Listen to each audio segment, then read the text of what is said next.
শীতের সময় নতুন আলুর দম খেতে কিন্তু বেশ ভালোই লাগে।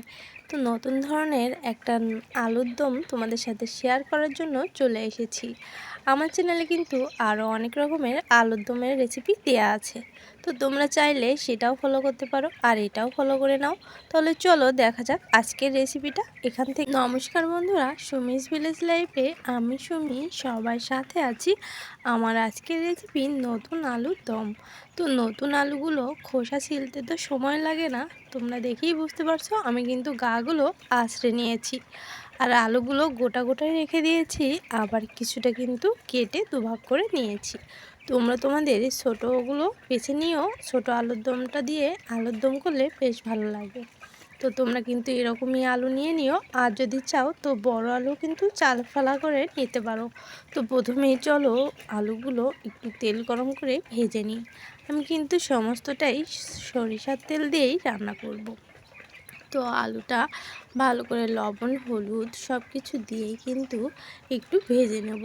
আমি কিন্তু ভেজেই একবারে সেদ্ধ করে নেব, যেহেতু গোটা আলু রান্না করব সেজন্য একটু ভালো করে ভেজে আর এর সাথে কিন্তু একটু ঝালের গুঁড়োটাও দিয়ে দিচ্ছি যাতে সেদ্ধ করে নেব। আর তাতে করে ভেতরে কিন্তু সমস্তটা খুব সুন্দর মতো চলে যাবে, সেজন্য একটু লাল লাল করে ভেজে নেব। আর গায়ে যেহেতু হলুদ ঝালের গুঁড়োটা দিয়ে দিয়েছি, তো দ্রুতই কিন্তু ভাজাটা হয়ে যাবে। তো দেখতে পাচ্ছ আমার কিন্তু ভাজাটা হয়ে যাচ্ছে। আর খুবই ধোয়া হচ্ছে, যেহেতু মাটির চুলোয় রান্না করি। আর এবার চলো কিছুটা জল দিয়ে সেই ভাজাটা ভালো করে একটু সেদ্ধ করে নেব। এরকম করে কিন্তু আলুটা সেদ্ধ করে নিলে আলুর মধ্যে কিন্তু সমস্ত মশলাটা খুব সুন্দর মতো চলে যায়। তো এখন কিছু সময় ঢেকে দেব আর ভালো করে সেদ্ধ হওয়া পর্যন্ত।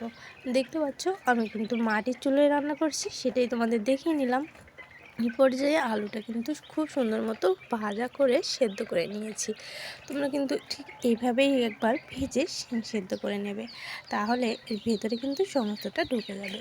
আর এই সেদ্ধ কাজটা কিন্তু আমি একদম 100% করে নিই, আমি কিন্তু 80% সেদ্ধ করে নিয়েছি। আর এবার দেখো তেলে একটা শুকনো ঝাল ফোড়ন দিয়ে দিয়েছি, আর জিরে আর আদা বাটাটা কিন্তু দিয়ে সুন্দর মতো কষিয়ে নিচ্ছি। সমস্তটা নিরামিষ রান্না করব আজ একাদশীর দিন, আর সেজন্য কিন্তু নিরামিষ এই আলুর দমটা তোমাদের সাথে শেয়ার করে নিচ্ছি। তো দেখো এবার কিছুটা টক দই ফেটিয়ে রেখেছিলাম, সেটা কিন্তু এই মশলার মধ্যে দিয়ে দিলাম। এবার দেখো যখন টক দইটা দেবে তখন কিন্তু জালটা একটু কমিয়ে দিতে হবে, তা নাহলে টক দইটা ফেটে দিতে পারে। আর এবার এখানে ঝালের গুঁড়োটা দিয়ে দিলাম। আর তারপরে যখন আলু আর এটা সেদ্ধ করে রেখেছিলাম, লবণ হলুদটা যেহেতু আগেই দিয়েছি সেজন্য এখানে কিন্তু আর লবণ আর হলুদটা খুব বেশি ব্যবহার করিনি। তো সমস্তটা মশলাপাতির সাথে ভালো করে কষিয়ে নিচ্ছি। দেখতে পাচ্ছ সমস্তটা সুন্দর মতো কষিয়ে নিয়েছি। আর এবার চলো আজকে কিন্তু আলুর দমটা এভাবে দুধ দিয়ে রান্না করছি। তো আমি এখানে কিছুটা দুধ নিয়ে নিয়েছিলাম, তো সেই দুধটা কিন্তু ঢেলে দিয়েছি।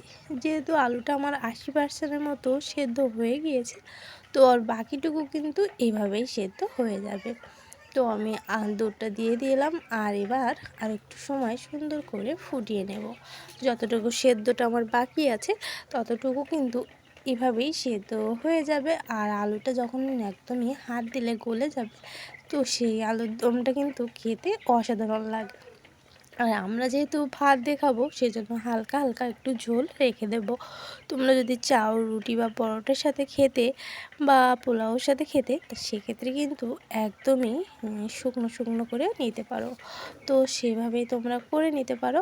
আর এখন দেখো খুব সুন্দর মতো ফুটছে। তো সেই ফুটতে ফুটতে আমার দুধটা একদমই শুকিয়ে গিয়েছিলো। তো সমস্তটা দেখো আলুগুলো একদমই নরম হয়ে গিয়েছে। তো বুঝতে পারছো সমস্তটা খুব সুন্দর মতো একদমই মসৃণ একেবারে সেদ্ধ হয়ে গিয়েছে। আমি কিন্তু মোট এই 3বারের মতো আলুটা সেদ্ধ করে নিয়েছি। যতটা আলু সেদ্ধ হবে ততই কিন্তু আলুর ভেতরে সমস্ত মশলাটা খুব সুন্দর চলে যাবে। তো আর কিছু সময় একটু গরম জল দিয়ে আমি রান্না করে নেব। যেহেতু আগে টক দই দিয়েছিলাম সেই জন্য আমি তখন কিন্তু দুধটা ব্যবহার করিনি, কারণ সে সময় দুধটা ব্যবহার করলে আমার দুধটা কেটে যেতে পারত। সেজন্য পরে কিন্তু দুধ দিয়েই আলুটা আমি সুন্দর মতো কষিয়ে নিয়েছিলাম। এবার কিন্তু আমি আলুর ঝোলটা দিয়ে দিয়েছি। সমস্তটাই আমার সেদ্ধ হয়ে গিয়েছে।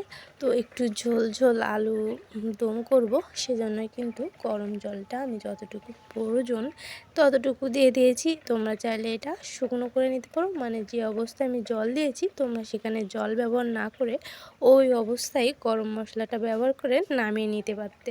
তো যাই হোক, আমি এখন আরেকটু সময় ফুটিয়ে নেব। তারপর গরম মশলা গুঁড়োটা দিয়ে ভালো করে নেড়ে নামিয়ে নিলেই কিন্তু আমার আজকের আলুর দমটা কিন্তু একদমই রেডি হয়ে যাবে। এই যে দেখতে পাচ্ছ, আমি কিন্তু গরম মশলা বাটাটা দিয়ে দিলাম। তো এভাবে ভালো করে দিয়ে একটু সময় ফুটিয়ে রেডি করে নিলেই কিন্তু এই সুন্দর আলুর দমের রেসিপিটা কিন্তু একদমই ঠিক মতো হয়ে যাবে। তো এভাবে কিন্তু তোমরা অবশ্যই বাড়িতে আলুর দমটা করে নিও। আমরা তো বিভিন্ন রকমভাবে আলুর দমটা বানিয়ে থাকি। তো এই শীতের সময় নতুন আলু থাকার সময় কিন্তু এই আলুর দমটা তোমরা একবার ট্রাই করে দেখো, বেশ কিন্তু ভালো লাগে। আমরা যেহেতু ভাতের সাথে খাবো, তো এভাবে রান্না করে নিয়েছি, আর এটা কিন্তু একদমই এঁটে গিয়েছিল। তো কেমন লাগলো আলুর দমের রেসিপিটা অবশ্যই কিন্তু কমেন্টে জানাতে ভুলো না। ভালো লাগলে অবশ্যই লাইক কমেন্ট শেয়ার করে পাশে থেকে যেও। নতুন বন্ধুরা তোমরা যদি এসে থাকো তো অবশ্যই সাবস্ক্রাইব করে আমার পাশে থেকে যেও, আর বেল বাটনটা চেপে দিও, তাতে করে আমি নতুন ভিডিও দিলে তোমাদের কাছে খুব দ্রুতই নোটিফিকেশন চলে যাবে। তো এরকমভাবে তোমরা একবার রান্না করো, আর অবশ্যই আমাকে কমেন্টের মাধ্যমে জানিয়ে দিও।